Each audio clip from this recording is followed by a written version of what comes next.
सोलापुरात काँग्रेस भाजप आमने सामने. प्रणिती शिंदे आणि देवेंद्र कोटे यांच्यात आरोप प्रत्यारोपाची जोरदार फटाकेबाजी. सोलापूरमध्ये केंद्रीय मंत्री नितीन गडकरी यांनी मंजूर केलेल्या 780 कोटीच्या महामार्गाच्या श्रेयवादावरून सुरू झालेला काँग्रेस आणि भाजपमधील वाद आता नरसापूर हत्याकांड प्रकरणावरून अधिकच पेटला आहे.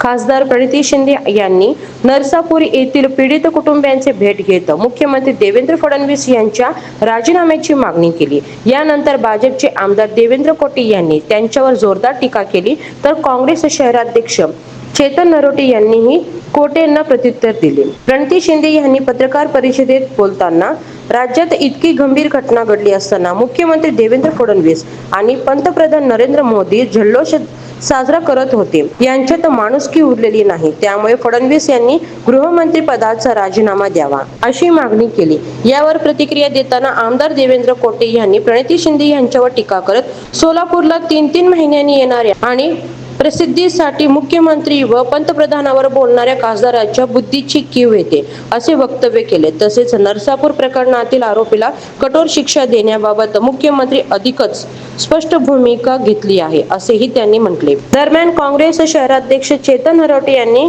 कोटेंवर पलटवार करत खासदार प्रणिती शिंदे या पाणी, रस्ते, आरोग्य, शिक्षण, शेतकरी आणि विकास कामांसाठी सातत्याने पाठपुरावा करत आहेत.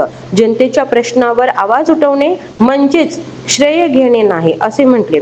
नरोटे यांनी पुढे कोटेवर वैयक्तिक टीका करत फेसबुक व व्हॉट्सअपवर सक्रिय होणे म्हणजे काम नव्हे. अनेक पक्ष फिरल्यानंतर भाजपचे चिन्ह मिळाले म्हणून तुमची राजकीय उंची वाढली असा टोला लगावला. या आरोप प्रत्यारोपामुळे सोलापूरचे राजकारण पुन्हा एकदा तापले असून आगामी काळात भाजप आणि काँग्रेसमधील संघर्ष अधिक तीव्र होण्याची शक्यता व्यक्त केली जात आहे.